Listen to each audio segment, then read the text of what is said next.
Jangan dibuat sulit, apalagi berhadapan dengan remaja yang mungkin logikanya masih simpel dan sederhana ya.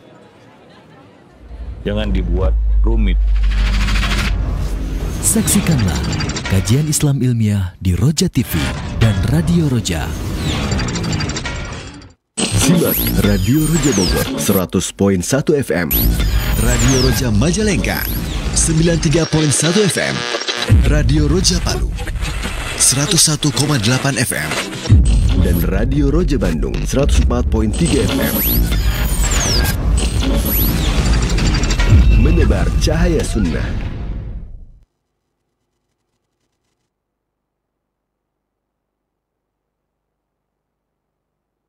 Assalamualaikum warahmatullahi wabarakatuh. Alhamdulillah wassalatu wassalamu ala Rasulillah nabiyina Muhammadin wa ala alihi wa ashabihi wa man wala. Asyhadu an la ilaha illallah wahdahu la syarika lahu wa asyhadu anna Muhammadan abduhu wa rasuluhu wa ma ba'du. Ikhwatil Islam, a'azakumullah, sahabat Roja dimanapun Anda berada. Alhamdulillah di kesempatan pagi hari ini seperti biasa di Selasa pagi kita akan simak bersama kembali kajian ilmiah yang dihadirkan secara langsung dari pembahasan rutin, pembahasan parenting mengenai remaja, diambil dari buku yang berjudul Ada Apa Dengan Remaja, disusun oleh Ustaz Abu Ihsan Al-Madani hafizahullah. Dan alhamdulillah setiap Selasa pagi ini akan disampaikan oleh beliau secara langsung di studio Roja TV ini, dan alhamdulillah beliau berkenan kembali meluangkan waktunya untuk memberikan faedah-faedah dari buku tersebut. Pembahasan kali ini masih dalam poin kapan remaja membutuhkan bantuan, yaitu di saat pesimis dan berpikiran negatif. Dan seperti biasa setelah materi yang akan disampaikan, bagi Anda yang ingin bertanya perihal pembahasan ini, silahkan bisa mengirimkan pertanyaan melalui layanan pesan WhatsApp di nomor 0218236543. Baik, kita akan simak bersama materi yang akan disampaikan kepada Ustaz. Kami persilakan. Assalamualaikum warahmatullahi wabarakatuh. Alhamdulillah, nahmaduhu wa nasta'inuhu wa nastaghfiruh, wa na'udzu billahi min syururi anfusina wa sayyiati a'malina, may yahdihillahu fala mudhillalah wa may yudlil fala hadiyalah. Asyhadu an la ilaha illallah wahdahu la syarikalah wa asyhadu anna Muhammadan abduhu wa rasuluh. Ya ayyuhalladzina amanu ittaqullaha haqqa tuqatih wa la tamutunna illa wa antum muslimun wa ba'du. Para pemirsa, pendengar Roja TV, sahabat Roja, kaum muslimin dan muslimat dimanapun berada, pertama kita tentunya bersyukur kepada Allah Subhanahu wa Ta'ala atas segala nikmat dan karunia yang Allah limpahkan kepada kita semua. Salawat dan salam untuk Nabi kita Muhammad sallallahu alaihi wasallam, keluarga beliau, sahabat beliau, dan umat beliau sampai hari kemudian. Para pemirsa, kaum muslimin dan muslimat, sahabat Roja yang dimuliakan Allah, pagi ini kita kembali melanjutkan pembahasan yang kita angkat dari buku Ada Apa Dengan Remaja. Kita sampai pada pembahasan kapankah anak remaja membutuhkan bantuan dari pendidiknya, ya, dari orang tua. Ada beberapa poin yang sudah kita bahas. Terakhir adalah kesedihan, kecemasan, dan kegelisahan yang berlebihan. Nah, ini adalah indikasi bahwa dia perlu uluran tangan kita, ya, perlu bantuan kita. Di antaranya adalah ketika anak remaja sudah menunjukkan sikap pesimis dan berpikiran negatif, ya. Jika kita orang tua menemukan atau mendapati hal ini pada mereka, yaitu sikap pesimis dan perilaku negatif, baik dalam ungkapan atau perilaku perilaku mereka, maka kita harus aware di sini, ya, harus waspada, dan ini menunjukkan bahwa kita mesti terlibat lebih aktif dan cepat untuk memberi pemahaman terhadap masalah yang dialaminya. Pasti ada sesuatu yang tidak beres, ya. Jika anak sudah menunjukkan rasa pesimis dan ya selalu muncul pikiran negatif darinya. Nah, berpikir negatif ini akan mengarahkan kehidupan mereka menuju jurang kehancuran. Ya, berpikir negatif berarti fokus pada kegagalan dan mungkin kemalangan, ya, kesialan yang dialaminya, ya, hingga mungkin tidak lagi melihat keberhasilan dan prestasi ada di depannya. Berpikir negatif juga berarti berprasangka buruk terhadap diri sendiri dan tidak punya kepercayaan diri terhadap kemampuan sendiri, ya, dan cenderung mengutuk diri sendiri. Ya, jadi berprasangka buruk sama orang lain itu nggak boleh. Tapi ya berprasangka buruk terhadap diri sendiri juga nggak boleh. Ya. Nah, apalagi kepada pencipta itu lebih buruk lagi, ya. Nah, berprasangka negatif itu hanya boleh kepada setan, ya, iblis. Nggak boleh kita berprasangka baik kepada iblis, ya. Nah, walaupun dia, kata Nabi, walaupun dia jujur, ya, karena dia punya sifat kadzub, maka yang boleh berprasangka negatif itu hanya kepada iblis saja, ya, kepada setan. Ya, kepada manusia ya kita harus mengedepankan ya husnuzon kita, ya.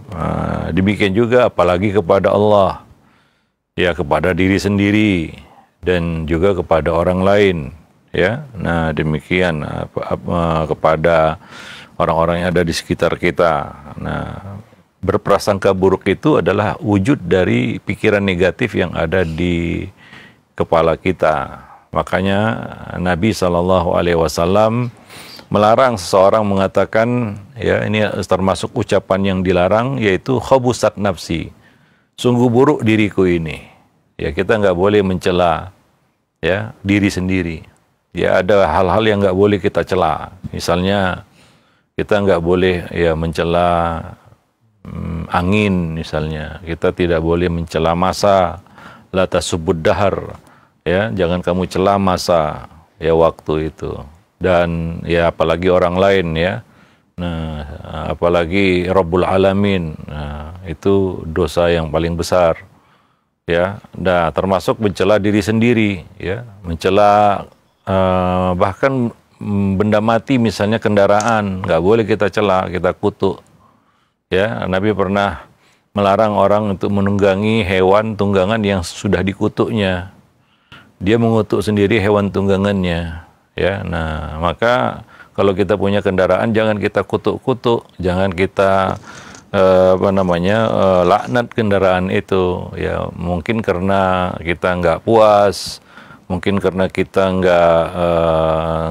mungkin kendaraan itu nggak sesuai ekspektasi, nggak boleh kita cela, nggak boleh kita kutuk dia, ya. Nah, karena kutukan itu, ya, itu bisa kembali kepada si pengutuk. Nah, termasuk mengutuk diri sendiri itu nggak boleh, ya. Kita nggak boleh berkata, itu termasuk ucapan, ya, perkataan yang dilarang, khobusat nafsi, yang artinya sungguh buruk diriku ini, ya. Nah, demikian. Dan itu termasuk, ya, kita katakan pikiran negatif, ya. Jadi berpikir negatif ini berarti senantiasa hidup dalam keraguan, ya. Selalu ragu, itu salah satu penyakit hati yang bernama was-was. Sehingga orang itu selalu maju mundur. Bahkan, ya, hal itu mungkin wajar, ya, karena hati itu berbolak-balik, ya. Tapi ya, orang ragu berbuat dosa, ya, ada di situ keraguan, kan begitu, ya. Dia tahu itu buruk, tapi ada dorongan nafsu untuk melakukannya, begitu. Itu awalnya, ya, seperti itu. Mungkin pertama dalam hal-hal yang mubah, ragu-ragu, kan begitu, ya. Nah, kemudian ya kita katakan ragu-ragu dalam hal-hal yang makruh dan haram.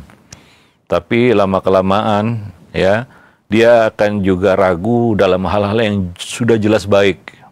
Nah, ini yang salah satu dampak negatifnya, ya, orang yang kena penyakit was-was ini. Ia ragu bahkan dalam perkara-perkara yang jelas-jelas baik.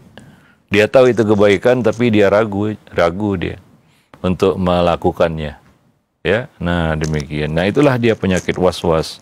Nah, itu salah satu pikiran negatif yang muncul, ya. Maka orang yang terkena hal semacam ini, maka dia akan kehilangan produktivitasnya. dia akan kehilangan kreativitasnya, ya, dan akhirnya dia mungkin menjadi ya beban bagi manusia. Dia nggak tahu lagi bagaimana cara bermanfaat bagi orang lain, ya. Itu sudah jauh dari jangkauannya, nggak ada lagi di kepalanya. Bagaimana saya bermanfaat bagi orang lain, nggak terpikir lagi, karena bagi dirinya sendiri saja dia merasa dirinya nggak bermanfaat. Nah, ini pesimis dan pikiran negatif yang muncul di kepala. Nah, kalau ketika seorang remaja berpikir negatif tentang dirinya, ya sudah nampak bau-bau pesimistis, ya, pesimis, misalnya mengatakan aku selalu gagal, ya, aku apalagi kata-kataku ya kayaknya nggak berhak hidup, aku adalah penyebab orang lain menderita, ya, hal-hal yang menunjukkan rasa pesimistis, ya, maka kepercayaan dirinya akan semakin sirna. Nah, ini adalah kondisi di mana hati itu lemah, ya, dan pada akhirnya kalau itu terus-menerus terjadi secara akumulatif, maka dia akan sering menyalahkan diri sendiri, ya. Nah, dia akan sering menyalahkan diri sendiri. Ya, nah ini yang disebut dengan keputusasaan. Allah mengatakan wala tayasu mir rauhillah fa innahu la yayasu mir rauhillah illal qaumul kafirun. Janganlah kamu berputus asa dari rahmat Allah. Sesungguhnya tidak ada orang yang berputus asa dari rahmat Allah kecuali orang-orang yang kafir. Nabi juga menjelaskan bahwa salah satu di antara dosa besar yang paling besar adalah al-qunutu min rahmatillah, berputus asa dari rahmat Allah Subhanahu wa taala. Rasa keputusasaan ini tidak serta-merta muncul, ya. Nah, mungkin diawali dengan rasa pesimis, pikiran-pikiran negatif yang muncul di kepala. Lama-lama ya itu akan mengkristal menjadi sebuah keputusasaan, ya. Dan yang lebih buruk lagi, dia putus asa terhadap penciptanya, ya. Kalau orang berputus asa terhadap penciptanya, otomatis dia akan menjauhinya, dia akan jauh darinya. Dan ketika orang itu jauh dari penciptanya, dari Allah Subhanahu wa taala, maka sudah bisa ditebak siapa yang mendekatinya. Yang mendekatinya adalah syaitan. Maka sangat berbahaya orang-orang yang selalu menunjukkan keputusasaan, ya, rasa frustasi yang berlebihan, ya, seolah-olah besok mau kiamat begitu, ya. Nah, demikian.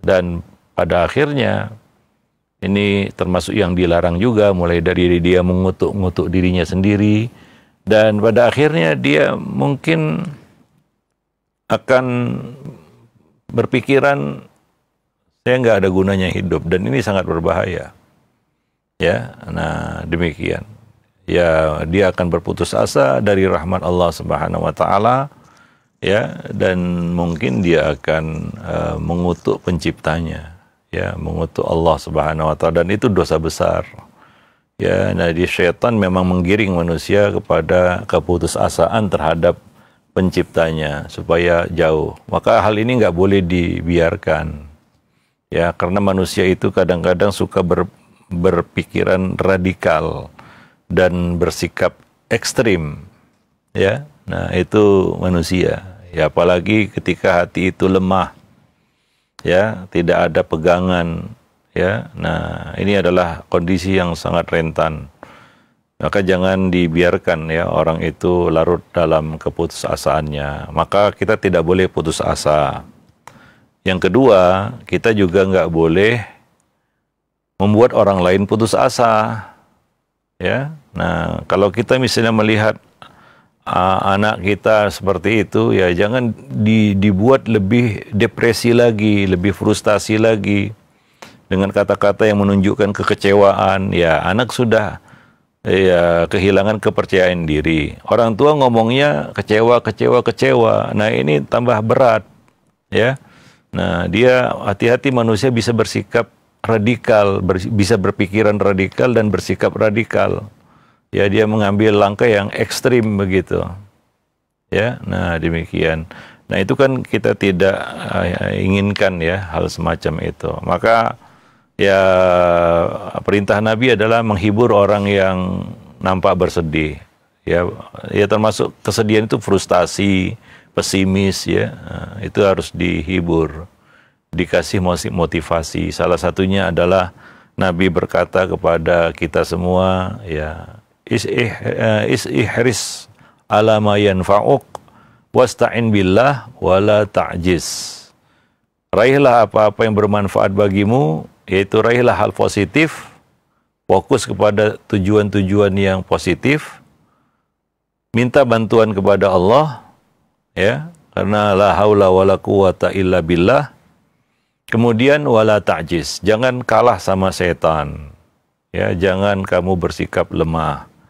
Ya, menunjukkan saya nggak mampu lagi. Berapa banyak orang yang sukses setelah dia melewati berkali-kali percobaan. Ya, dia coba gagal dan pada akhirnya dia sukses. Ya, nah demikian. Jadi kalau kita lihat orang sukses, jangan lihat waktu suksesnya saja. Ya, kita nggak lihat bagaimana dia jatuh bangun, ya mencoba dan gagal, mungkin berkali-kali dan akhirnya dia menemukan momentumnya. Ya memang kita kan ya senantiasa berharap kepada Allah, karena kalau Allah sudah mengatakan kun fayakun, ya akan terjadi. Gitu. Tapi Allah lihat juga ikhtiar manusia, usaha kita, sesungguh apa kita untuk meraihnya. Ya, nah demikian. Ya misalnya kita contohkan taubat, ya. Ada orang yang pesimis taubat. Nah ini berbahaya ini dilarang. Ya sudah pesimis bertaubat dan berkata aku tidak ada lagi peluang untuk diampuni begitu. Ini dilarang, ini haram hukumnya dan termasuk dosa besar juga karena ini termasuk berputus asa dari rahmat Allah Subhanahu wa taala, ya. Nah, kemudian ada taubat yang mungkin masih dipertanyakan ya kesungguhannya. Ini orang bilang taubat sambal gitu ya. Sesaat kemudian balik lagi begitu. Tidak dengan kesadaran penuh mungkin. Ada lagi taubat yang tanggung, kentang, namanya taubat kentang gitu. Kena tanggung. Ya. Nah, ya seperti ya orang-orang yang bertaubat hanya mengikuti tren saja. Ya, lagi ya istilahnya panas-panas tai ayam kan begitu ya. Nah, wah sesaat saja habis itu ya hilang begitu ya. Nah, ada yang disebut dengan taubat nasuha. Ya, nah taubat nasuha. Nah, itu kan semua berangkat dari ya kekuatan hati untuk melakukannya. Ya, nah demikian. Maka kita perlu muhasabah masa lalu. Salah satu yang membantu kita untuk bisa taubatan nasuha adalah kita muhasabah, hitung-hitung waktu yang sudah berlalu supaya kita tahu seberapa keras kita harus bertaubat kepada Allah Subhanahu wa taala. Karena kalau kita tidak muhasabah masa lalu, ya, tidak sungguh-sungguh menghitungnya, tidak detil dalam menghitung apa yang sudah lewat, ya, maka kita juga nggak tahu sesungguh apa kita harus bertaubat kepada Allah. Ada yang taubat sekenanya aja. Dia sadar dia harus bertaubat, tapi dia tidak belum menyadari dan belum memahami sepenuhnya sekeras apa dia harus bertaubat kepada Allah Subhanahu wa taala. Ya itu kan tingkatan ya. Jadi taubat itu sendiri ya ada level-levelnya. Ada yang sekenanya aja begitu ya, ada yang taubat sambal, ada yang lebih parah lagi udah putus asa dia bertaubat. Ya. Nah ada yang taubatnya kentang tadi. Nah, ada taubat itu taubat nasuha. Itu tergantung ya sejauh mana dia bisa ya mengambil ibrah dari masa lalunya, muhasabah masa lalu, ya. Nah, demikian. Seperti itu. Jadi ya perlu rasa optimis, karena kalau sudah pesimis, taubatnya pasti kentang, kena tanggung. Ya, nah demikian. Orang perlu bangkit dari masa lalunya, ya dari kegagalannya, dari kesalahannya, iya. Tapi ya kadang-kadang setan menghalangi kita untuk bangkit. ya, dan membisikkan ya kata-kata pesimis di telinga kita, sehingga udahlah, sudah jera saya nggak mau berusaha lagi. Padahal itu hal yang baik yang kadang-kadang Allah uji kita dengan kegagalan dalam meraih hal-hal yang baik. Gagal dalam meraih hal-hal yang baik itu adalah satu ujian. Ya, kita harus percaya bahwa Allah Subhanahu wa taala ya akan tidak menyia-nyiakan usaha hamba-hambanya. Ya. Innallaha la yudhi'u imanakum. Allah tidak akan menyia-nyiakan iman kamu. Walaupun dalam ayat itu maksud iman di situ adalah salat ya, yaitu semua usaha kamu, doa kamu. Maka kita nggak boleh putus asa dalam berdoa. Ya, ada orang yang pesimis berdoa, dia berdoa dan berkata, ya Allah, ya aku mohon begini. Kalau kamu berkehendak, kalau enggak ya enggak apa-apa. Itu kan rasa pesimis. Ya, nah demikian. Nah, apabila hal-hal semacam ini sudah ada pada remaja kita, ya maka ini dia perlu disupport ya, dibantu ya, ditolong ini untuk melewati masa-masa sulit seperti itu ya. Nah, demikian. Ya, karena kalau dibiarkan seringkali itu berubah menjadi penyakit fisik dan juga penyakit psikologis. Ya, nah, ya dia akan kalau orang sekarang bilang kena mental istilahnya, dan dia nggak berani lagi untuk mencoba hal-hal yang baik. Ya, nah ini kan satu kerugian dan setan menghendaki itu memang. Ya, nah maka bantu mereka. Nggak mudah untuk melewati hal itu sendiri ya, apalagi remaja. Dia perlu bantuan dari orang-orang dekatnya. Ya, dia perlu dukungan, sokongan dari orang-orang yang bisa dia percaya, yaitu ya siapa lagi kalau bukan orang tua dan juga mungkin pendidik-pendidiknya. Ya, nah demikian. Jangan dibiarkan dia sudah gede, biarkan dia melewati itu sendiri kan begitu ya. Ya enggak semua orang, bahkan kita sendiri kadang-kadang perlu dukungan ataupun perlu ya kita katakan support dari orang dekat kita untuk bisa melewati masa-masa sulit kan begitu ya, apalagi remaja. Misalnya saya contohkan di sini remaja-remaja yang menjadi pesimis dan buruk sangka kepada dirinya sendiri karena dia adalah korban bully misalnya, bullying mungkin di lingkungannya, di sekolahnya ataupun di rumahnya atau di mana-mana lah. Bully itu kan ada di mana-mana. Ya. Nah, mungkin anak ini korban ini. Dia menjadi orang yang pesimis, nggak percaya diri, bahkan menyalahkan dirinya sendiri.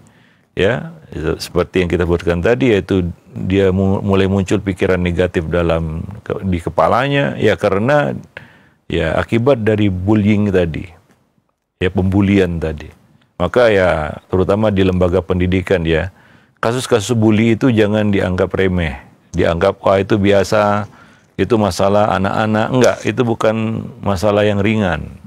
Walaupun itu terjadi di antara mereka ya anak-anak ya, tapi kita sebagai orang tua, apalagi pendidik, guru ya, ataupun siapa saja yang menjadi pemangku kebijakan di lembaga pendidikan itu nggak boleh kita diamkan, ya karena kalau kita diamkan fatal akibatnya, ya rusak dua-duanya sebenarnya. Yang dibully rusak, yang membuli juga rusak juga, ya. Nah nggak ada yang baik di situ, sehingga nggak bisa dikatakan wah itu masalah biasa. Karena di sini yang rusak dua-duanya, yang membuli rusak, yang dibully juga rusak, ya. Nah, lalu kita katakan, ini masalah biasa di antara anak-anak. Enggak seperti itu. Ya, nah ini dua-duanya perlu bantuan ini.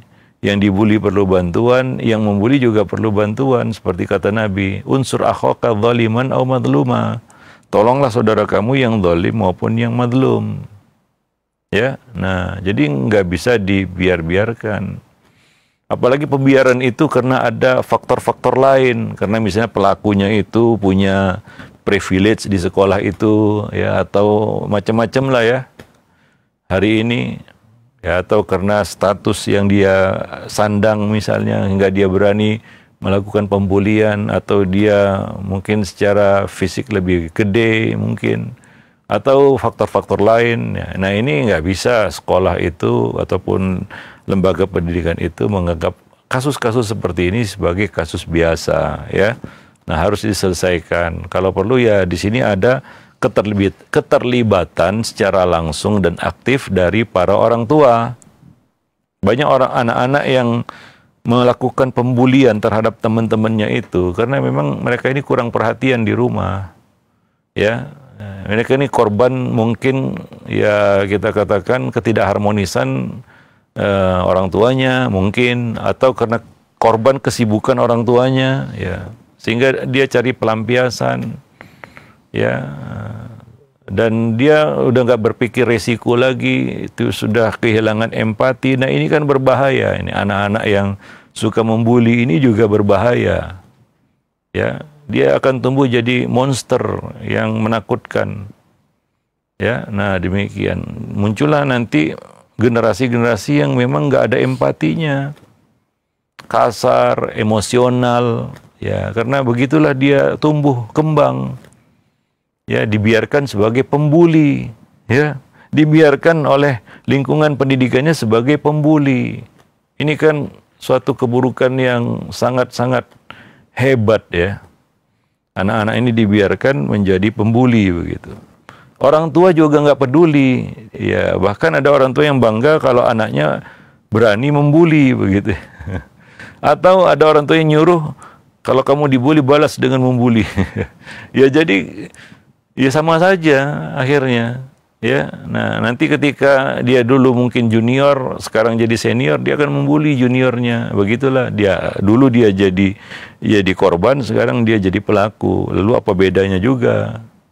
Ya, nah demikian. Itu dari sisi pelakunya, pembulinya. Yang dibuli juga nggak kalah hancurnya juga. Ya, banyak anak-anak yang jadi korban bullying ini ya hancur mentalnya, ya semua, ya, kita potensinya hilang sudah.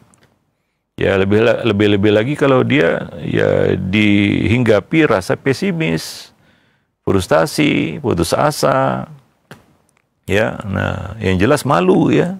Nah merasa lemah.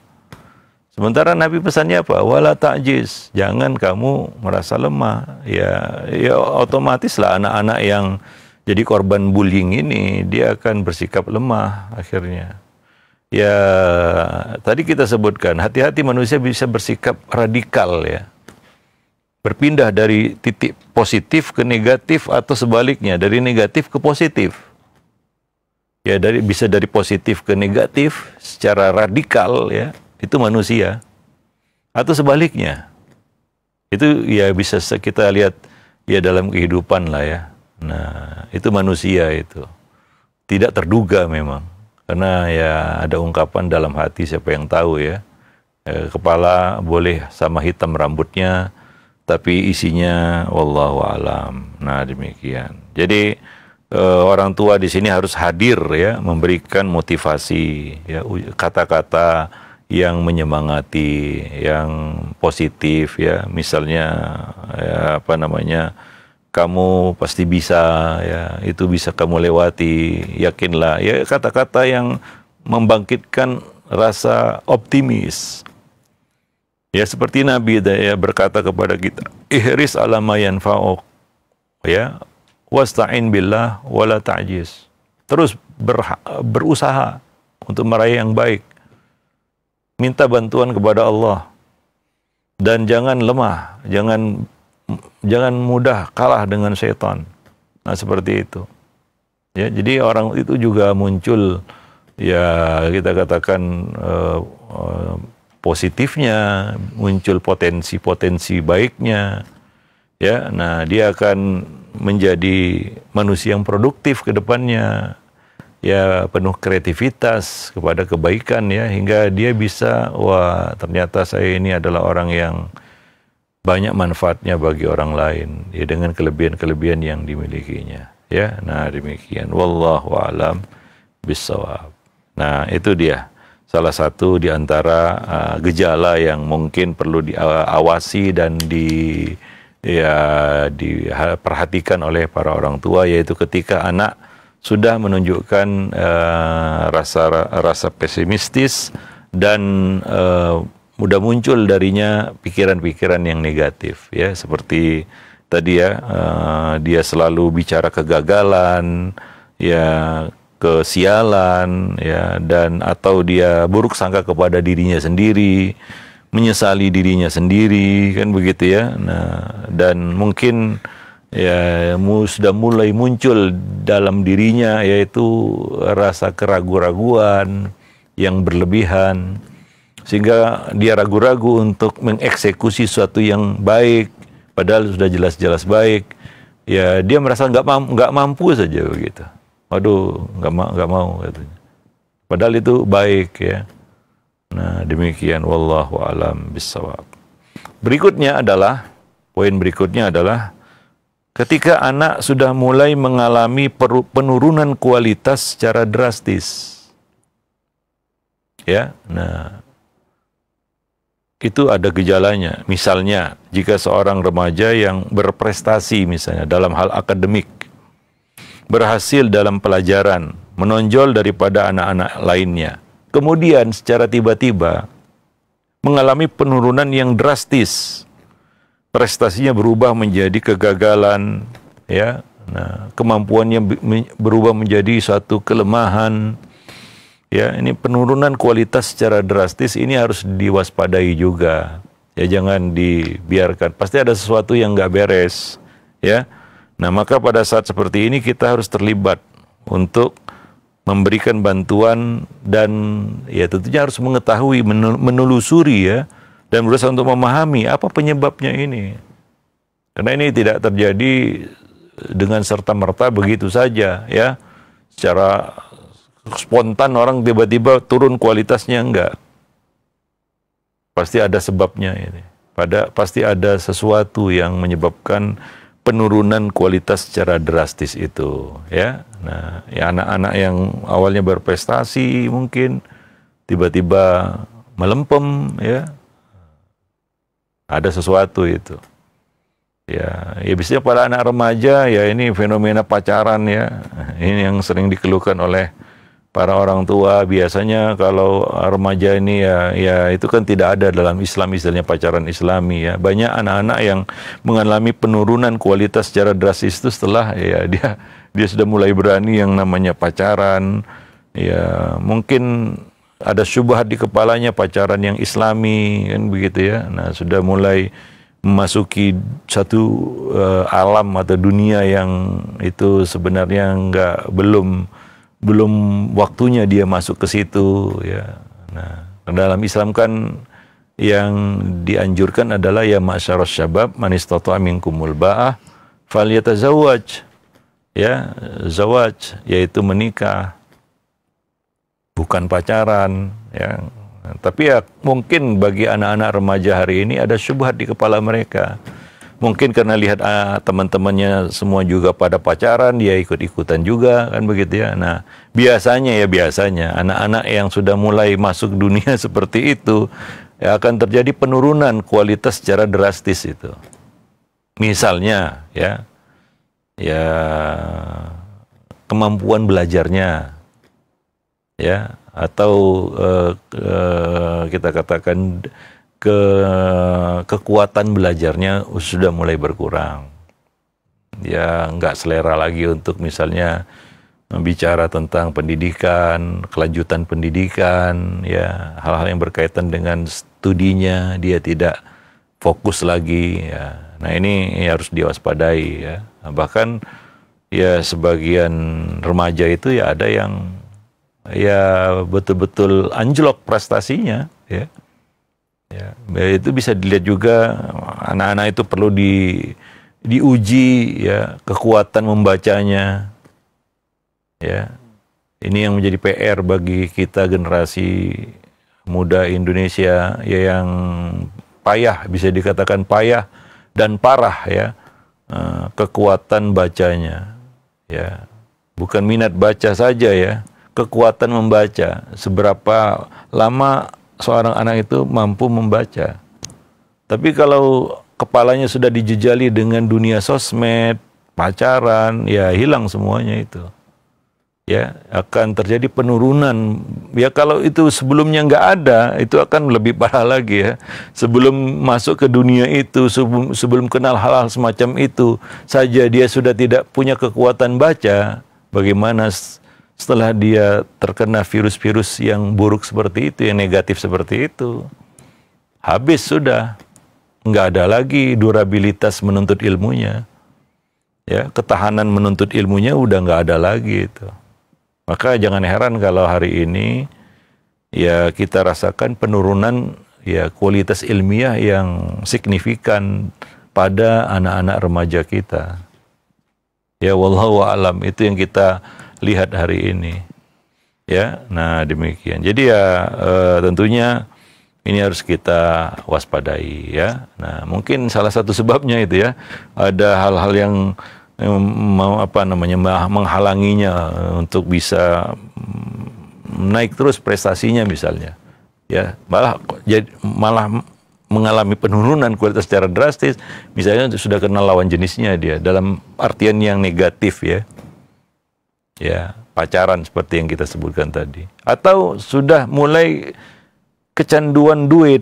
Nah, ini juga masalah ini. Anak-anak remaja ini korban-korban flexing di media sosial, ya, flexing itu pamer-pamer gitu ya. Ya, di media sosial kadang-kadang itu dicontohkan oleh pendidiknya juga. Ya, akhirnya bagaimana? Ya kita aja yang udah dewasa kalau sudah kenal urusan duit, urusan uang kadang-kadang lupa daratan kan gitu ya. Apalagi remaja gitu ya, belum masanya mungkin.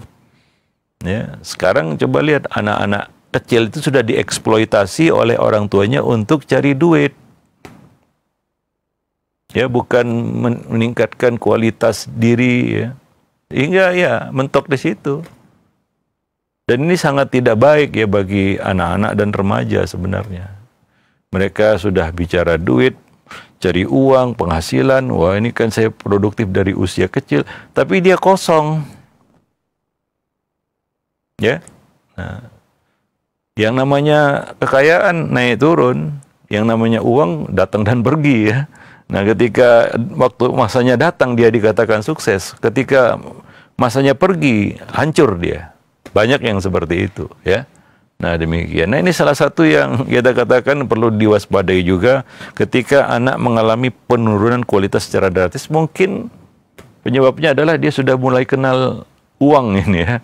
Ya, bukan sebagai suatu hal yang hanya sekedar mencukupi kebutuhannya, tapi dia punya ambisi ya untuk mengejarnya begitu ya. Nah, mungkin dia lihat orang-orang lain kan begitu ya, remaja-remaja lain yang fokusnya dari sudah cari duit aja begitu ya. Nah, mungkin bagi kan ujung-ujungnya itu yang nggak seperti itu ya. Kita kan hidup ini kan bukan hanya untuk cari uang aja ya. Nah, terlalu naif ya, terlalu konyol juga ya kalau tujuannya hanya untuk cari uang aja hidup ini. Ya, nah, demikian. Walaupun itulah yang di-flexing di media-media sosial hari ini oleh semua kalangan begitu ya. Wallahu a'lam bishawab. Nah, itu mungkin salah satu ya kita katakan hal-hal ya yang membuat ya anak itu mengalami penurunan kualitas secara drastis. Dan dia ini perlu bantuan, ya perlu backup dari orang tua. Ya pertama orang tua harus memberi bantuan dan memahami penyebabnya apa. Penyebabnya banyak sebagaimana yang kita sebutkan tadi ya. Di antaranya ya, wallahu a'lam bishawab. Ya bisa juga karena tertawan gadget juga ya. Ya dia sudah masuk terlalu dalam ke dalam dunia maya sehingga banyak anak-anak hari ini nggak bisa membedakan antara dunia nyata dan dunia maya. Dunia maya maksudnya dunia yang tidak nyata, dunia AI apalagi hari ini gitu ya. Sehingga kadang-kadang susah untuk bedakan mana yang fake dan mana yang mana yang fakta, mana yang fake gitu, palsu. Karena perkembangan AI yang luar biasa. Dan itu menjadi tantangan bagi anak-anak remaja kita. Mungkin hari ini nggak ada anak remaja yang nggak kenal itu ya. Wallahu a'lam bishawab. Nah, demikian saja mungkin pertemuan kita pada kesempatan pagi ini, mudah-mudahan bermanfaat. Aqulu qouli hadza astaghfirullah li wa lakum lisairil muslimin innahu huwal ghafurur rahim. Nah, baik, alhamdulillah, terima kasih banyak Ustaz, jazakallahu khair atas materi yang telah disampaikan di kesempatan pagi hari ini dari pembahasan buku Ada Apa Dengan Remaja, dan dalam poin kapan remaja membutuhkan bantuan, dan yaitu ketika pesimis dan berpikiran negatif. Mudah-mudahan kita bisa terus mendampingi anak-anak kita di saat mereka memang membutuhkan bantuan.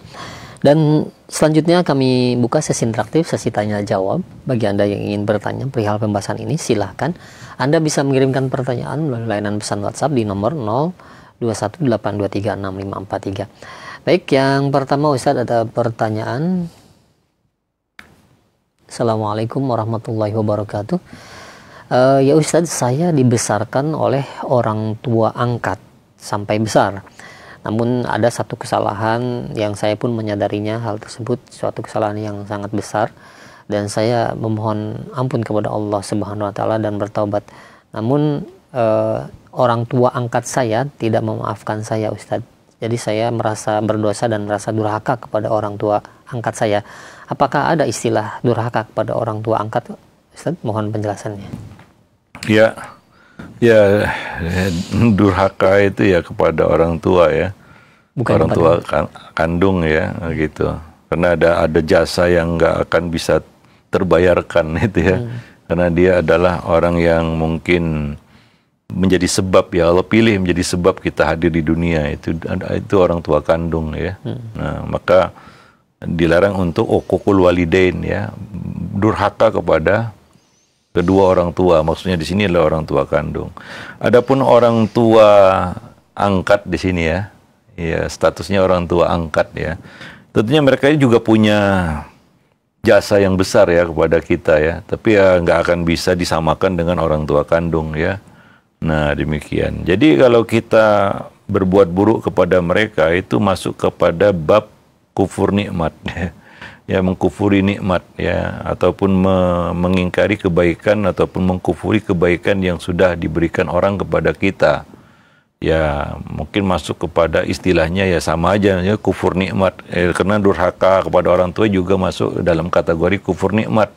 Cuma dibedakan istilahnya karena orang tua punya jasa yang nggak akan bisa disamai oleh siapapun ya. Ya, siapapun itu, bagaimanapun baiknya dia sama kita, nggak akan bisa menyamai kebaikan orang tua. Ya, karena sudah tertulis di Lauhul Mahfuz bahwa orang tua kita itu menjadi sebab kita hadir di dunia ya, mau nggak mau, suka nggak suka. Kita nggak boleh menisbatkan diri kepada orang lain, sebaik apapun orang lain itu, dan mungkin seburuk apapun pandangan kita terhadap orang tua kita. Kita nggak boleh menisbatkan diri kita kepada yang bukan orang tua kita ya, selain bapak kita ya, selain ibu kita, nggak boleh gitu. Nah, demikian. Jadi ini masuk kategori ya kufur nikmat ya. Air susu dibalas dengan air tuba, gitulah kira-kira ungkapannya ya. Ya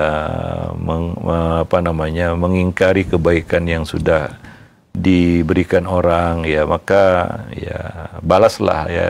Ya artinya kalau kita bertaubat, maka lakukan hal yang sebaliknya begitu ya. Nah, ya berusaha untuk kita katakan merehabilitasi hubungan gitu ya dengan orang tua angkat kita itu ya, dengan berbuat baik kepadanya ya. Nah, balaslah kebaikan itu dengan kebaikan ya. Nah, demikian. Wallahu a'lam bishawab.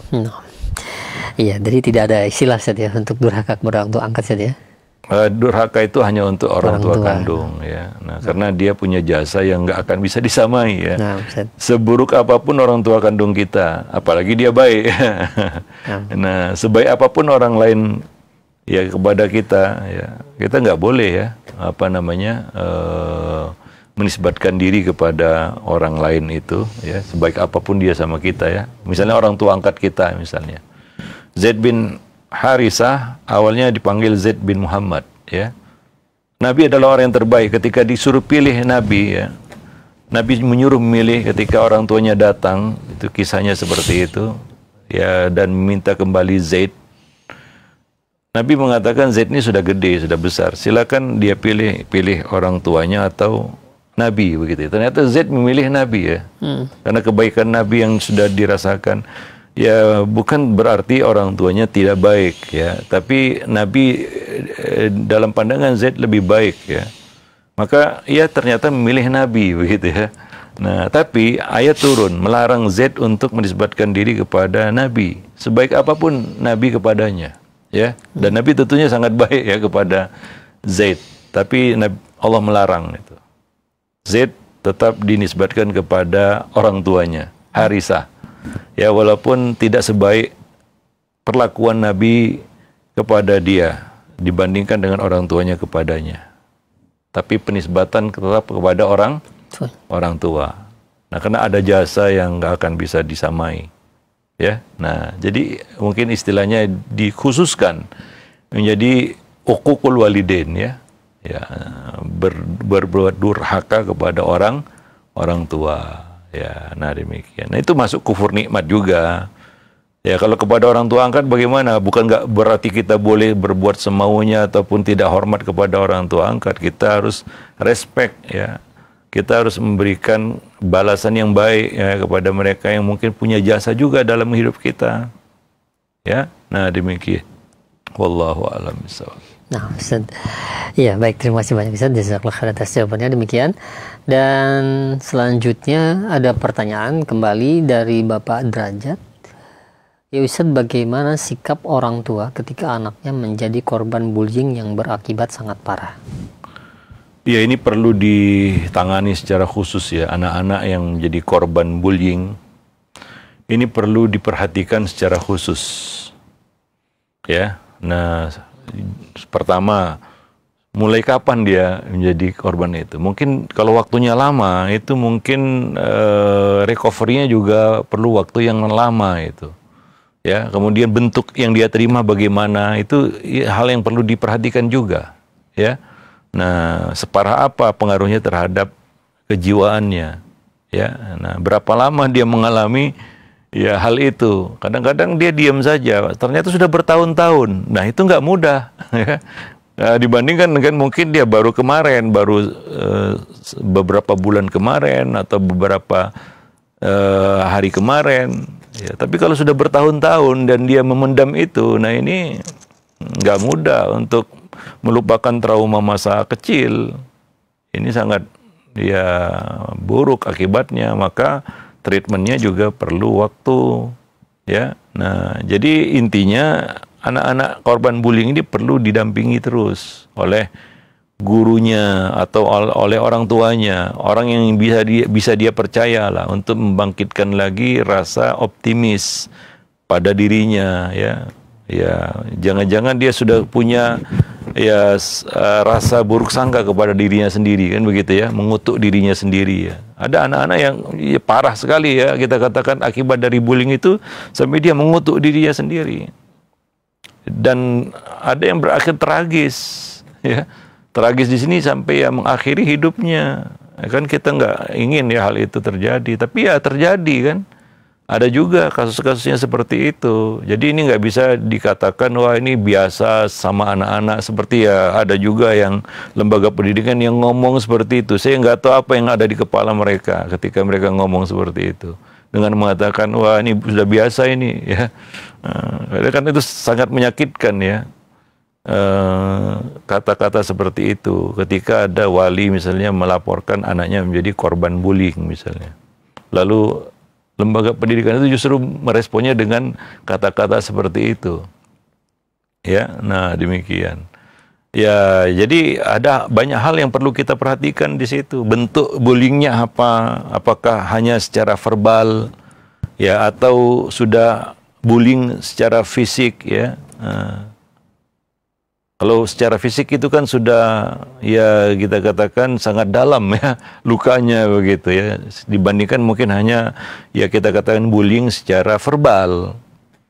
Ya, itu kan berbeda, ya. Nah, demikian. Wallahu a'lam bishawab. Ya, jadi ya nggak bisa dibiarkan perlu dilakukan ya kita katakan treatmentnya ya agar anak ini bisa lepas dari trauma bullying itu ya. Nah demikian. Dan sebenarnya ya seperti yang kita sebutkan tadi, antara pembuli dan yang dibully itu sama-sama hancur. Anak-anak yang suka membuli ini juga perlu diterapi ya, di treatment gitu ya. Bahkan perlu direhabilitasi juga ini. Ya perlu ditelusuri latar belakangnya, ini kenapa ini anak jadi seperti itu. Ya boleh jadi karena ketidakpedulian orang tua kan begitu ya. Jadi korban dari ketidakpedulian orang tua. Orang tuanya mungkin sibuk cari duit kan begitu ya. Atau ini korban broken home ya. Nah, atau ya memang disemangati oleh orang tuanya karena orang tuanya punya privilege, mungkin punya jabatan, punya harta, ya punya pengaruh ya, atau ada orang tuanya adalah sesuatu di lembaga pendidikan itu ya, sesuatu ya maksudnya hingga akhirnya ya anak itu berani begitu ya. Ini kan perlu, tapi masalahnya hari ini ya para pembuli ini yang orang tuanya justru menyemangati anaknya untuk jadi pembuli ya, nggak peduli dia ya, dilaporin itu ya dia malah menyalahkan ya, salah sendiri ya. Kenapa anaknya mau dibully? Ini kan kacau ya. Nah, ya nggak ada lagi pendidikan di situ. Jangan cerita pendidikan lagi, ya. Nah, nggak usah cerita pendidikan lagi. Ya tutup buku aja. Kalau kondisinya seperti itu ya. Nah demikian. Wallahu alam bisawab. Iya, alhamdulillah. Baik, terima kasih banyak Ustaz. Jazakallahu khair atas jawaban dan nasihatnya. Ya demikian untuk yang bertanya di layanan pesan WhatsApp, yaitu Bapak Derajat. Dan selanjutnya kami ajukan kembali ada pertanyaan. Ya Ustaz, bagaimana cara memberikan motivasi kepada anak yang dia merasa gagal dalam seleksi masuk pendidikan yang dia inginkan, yang akhirnya dia merasa pesimis dan mentalnya jatuh serta merasa tidak mampu, Ustaz? Ya pertama dihibur dulu ya. Kata-kata motivasi itu juga kalau langsung ataupun sejurus setelah kegagalan itu kayak apa ya? Kayak mungkin dia tangkap sebagai suatu ejekan nanti. Ya jadi pertama ya dalam Islam itu ada namanya kata-kata takziah, ya aza, yaitu menghibur. Kalau orang lagi ada kemalangan atau ditimpa kesialan atau musibah ya, maka pertama ya dihibur, ya dihibur. Ya dihibur dengan apa? Dihibur dengan akhirat. Itu hiburan yang paling baik bagi orang-orang yang beriman ya. Dihibur dengan surga, dihibur dengan akhirat ya. Nggak usah putus asa dengan dunia yang sudah terluput kan begitu ya, karena kita punya akhirat ya. Bicara-bicara tentang surga ya, tentang akhirat, bagaimana beruntungnya orang-orang yang beriman di akhirat. Itu hiburan yang paling bermanfaat ya bagi orang yang beriman. Ya, baru ya kita kasih motivasi lagi, semangat lagi untuk bangkit, untuk mencoba kan begitu ya. Cuma jangan kata-kata motivasi itu terlalu lebay ya, berlebihan dan apa namanya kita katakan terlalu over gitu ya. Sehingga kepala itu pecah gitu ya, bukan termotivasi malah terbebani gitu ya. Ya nggak perlu panjang, singkat, padat. Yang penting masuk ke kepalanya begitu ya. Nah itu motivasi namanya. Ada orang yang motivasi macam orang itu ceramahi begitu ya, makin pecah kepalanya. Bukan termotivasi malah terbebani. Maka Nabi coba lihat kata-kata motivasi Nabi itu ya jawamiul kalim. Ya, pendek saja. Kenapa? Karena ada pesan yang penting yang harus masuk ke kepalanya. Seperti Nabi mengatakan, ya ista'in billah. Minta bantuan kepada Allah. Ihris ala ma yanfa'uk. Ya, ada yang datang, Nabi memberikan motivasi, jangan marah, itu aja. Ya, kalau dikasih penjelasan sarahnya kan panjang itu nanti ya. Nah, dia nggak perlu itu. Dia perlu poin-poin pentingnya aja dulu gitu ya. Maka ya jangan over juga di dalam memberikan kata-kata motivasi. Kadang-kadang dia jadi bingung nanti. Dan jangan, nah yang tidak diinginkan adalah nanti dia akan bertanya-tanya dalam hatinya, bisa nggak gitu ya. Kayaknya mustahil seperti itu ya. Nah demikian, jadi beban lagi ya. Maka kita juga harus tahu bagaimana cara motivasi yang benar, ya, maka motivator yang terulung di seantero jagat di atas muka bumi adalah Nabi Shallallahu Alaihi Wasallam. Bagaimana Nabi memberikan semangat kepada para sahabat, remaja lah misalnya, ya. Nah demikian, ya. Kadang-kadang cuma doa saja, kadang-kadang kata-kata yang ringan yang Nabi berikan kepada mereka, dan itu menggugah. Karena ketika orang itu gagal, pikirannya itu kalut, ya. belum ya kita katakan belum pulih secara normal. Kalau kita jejali dengan motivasi yang ngalur ngidul panjang lebar nggak karuan, itu jadi beban, dan dia nggak akan menangkap pesan apa-apa, ya. Allahu a'lam bishawab. Itu cara lah kita katakan memberikan motivasi, ya. Wallahu a'lam bishawab. Nah mungkin sampai di sini dulu pertemuan kita pada kesempatan pagi ini. Ya, lebih dan kurang saya mohon maaf. Aqulu qauli hadza astaghfirullah li wa lakum lisairil muslimin innahu huwal ghafurur rahim. Nah, alhamdulillah. Baik, terima kasih banyak Ustaz, jazakallahu khair atas waktu yang telah diluangkan, ilmu yang telah disampaikan dari pembahasan yang menarik ini, pembahasan buku Ada Apa Dengan Remaja, di mana kapan remaja membutuhkan bantuan. Dan tadi telah dijelaskan, yaitu di mana saat-saat pesimis dan pikiran negatif menggelayuti di pikiran remaja, saat itulah remaja membutuhkan bantuan dari orang tuanya. Mudah-mudahan menjadi ilmu yang bermanfaat untuk kita semua, dan kami mohon maaf beberapa pertanyaan tidak sempat kami ajukan karena keterbatasan waktu. Simak terus kelanjutan dari pembahasan buku Ada Apa Dengan Remaja ini bersama Ustaz Abu Ihsan Al-Maidani hafizahullahu taala. Demikian kami undur diri, mohon maaf apabila ada kesalahan. Wassalamualaikum warahmatullahi wabarakatuh.